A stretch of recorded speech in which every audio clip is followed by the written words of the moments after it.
but, c'était que les gens viennent faire leurs courses et puissent aussi déjeuner sur place. Mais ce que je voulais, c'est que ce soit tout à fait transparent, qu'il n'y ait rien de caché, que les carcasses de viande qu'on achète soient exposées dans des frigos vitrés, qu'ensuite on voit les bouchers découper ces carcasses, qu'on voit aussi les produits en train de maturer et qu'on voit ensuite les produits en présentation pour la vente, dans la transparence la plus totale. Le client d'abord s'installe, il prend son entrée s'il veut, et au moment du plat, il part avec le serveur qui l'amène voir un boucher, qui lui coupe ce qu'il veut dans la vitrine, à la taille qu'il veut, l'épaisseur qu'il veut plutôt.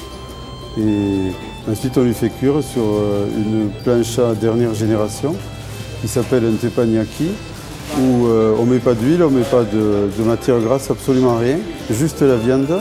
Et donc ça donne un rendu naturel et extraordinaire.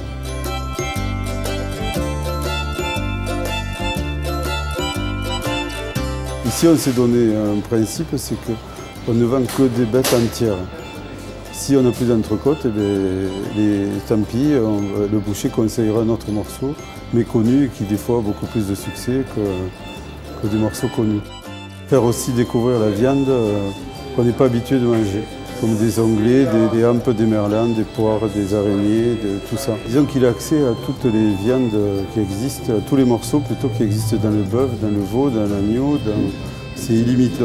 Il a accès à tous les morceaux qui existent, ce qu'on ne trouve nulle part dans aucun restaurant.